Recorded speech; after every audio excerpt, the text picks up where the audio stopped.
So you think of starting in the model kit hobby, or you want to get a kit for someone, but you're not sure where to start. You might have seen some amazing kits out there, but how complex are they for a beginner? Will they be too hard for someone starting out, and that might turn them away from a very creative hobby?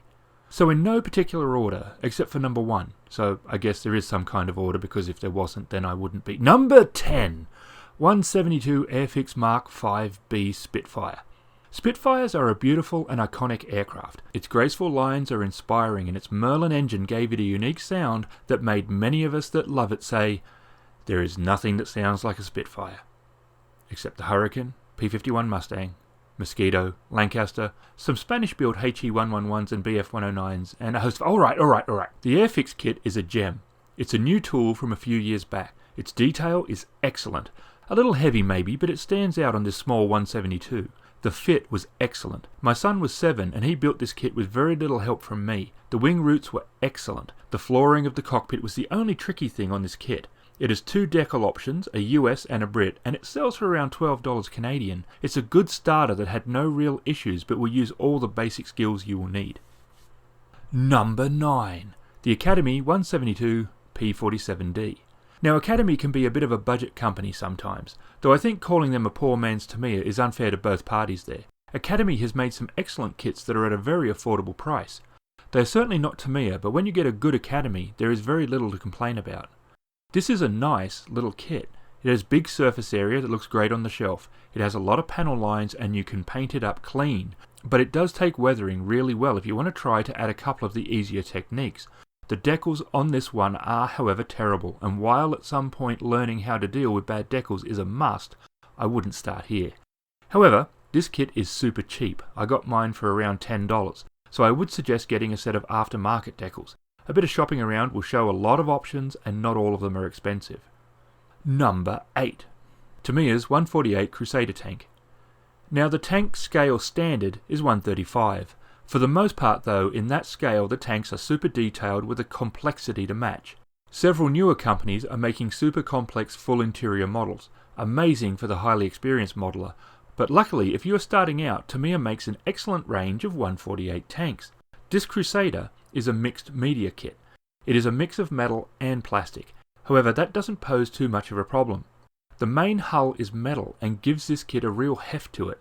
The only thing to be careful with is the metal hull. You need to make sure you have lined up the upper hull and lower hull correctly. Now, this is always important, but more so as you need to use superglue and have less leeway.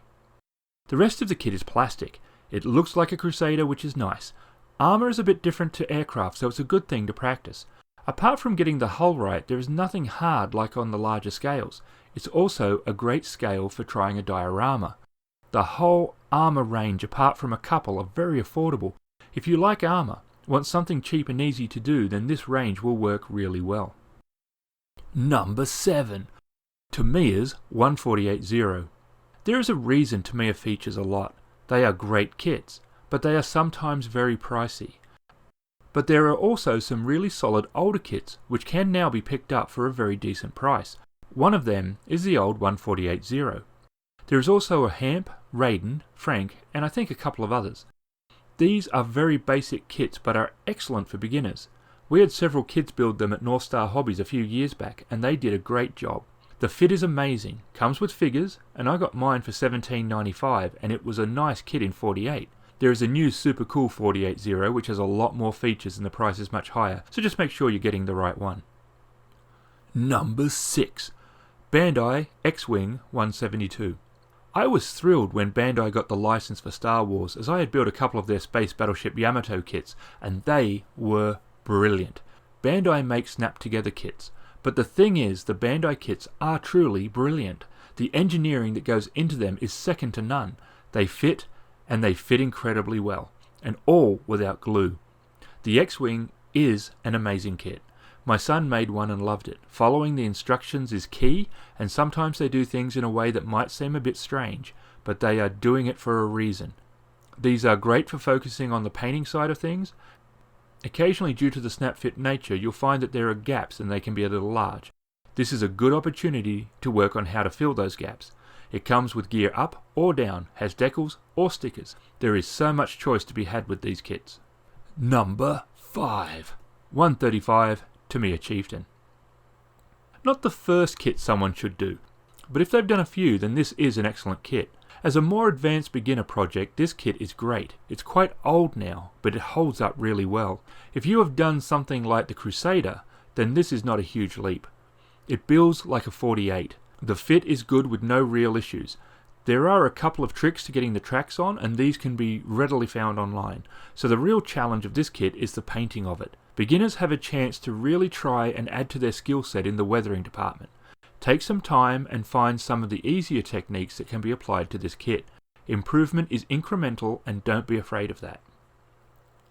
Number 4. Eduard 172 MiG-15. Another not your very first kit, but if you've done a handful, then this is a good kit to move to. Overall, it is excellent. The fit is good, the detail is great. The instructions are not bad. It comes with several paint options, and that choice is awesome to have. There are a few areas though that will require a bit more attention and patience. It's not hard, but it's not as straightforward as some of the other kits in this list. It's also a tail sitter.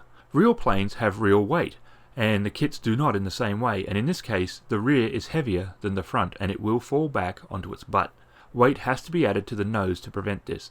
This kit will push beginners' skills, and they will learn some new skills along the way. Number 3. Revell 132 Spitfire. This is a big bird, but it's a great kit. The fit is pretty excellent all around. From Revell there is some clever engineering. Simple, but clever. The undercarriage slots in and is both strong and puts the pieces in the correct position. The cockpit has a lot going on, but isn't overwhelming. There are not a lot of options. It's pretty basic about how it does things, but there are other super complex Spitfires on the market, so having a far more basic weekend build is a great thing.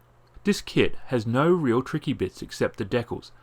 It's imposing without being intimidating. If a beginner takes their time, doesn't rush any stage, then I think they will get a pleasant result. I got mine for around $30. Now, like the Academy kit, the only shortcoming was the decals. I bought a set for $10 to replace the ones in the box. The ones in the box are very thick and just refuse to sit down. It's a big bird and looks great on the shelf. Number 2. Matchbox 172 ME262. Now this one can be hard to find as Matchbox is well out of production now. One of the first kits I ever built as a kid was the Matchbox 262. Matchbox kits have a great history from the golden era of models. It builds well, but will make a modeler use some of the skills they have been learning. It looks like a 262, which is what you want. The box comes with a clear panel where you can see the kit inside, and the paint guide is printed on the back of the box. Many things about these kits just are not done now. Many of these kits also come with a stand. There is a bit more nostalgia choice here, but if you can find one, it's still a good fun build from a past era. Number 1. The BandaiTIE Fighter in 172. This kit is beautifully detailed. Comes pre-coloured, though it will be a lot better if it gets painted. It's a great first kit. You will need to follow the instructions, move at a steady pace, but you'll learn about building in sub-assemblies. Painting sub-assemblies, you won't need to do much masking. It's an amazing fit and rattle can friendly, so you won't need an airbrush. It comes with stickers and decals. If it's a young one, they can do stickers. Everyone else can have a go with decals. This really is a first-class model. It's perfect for a first kit. Get some of the most basic skills into practice and end up with a great looking kit. So there you go. There's my top 10. Have at it.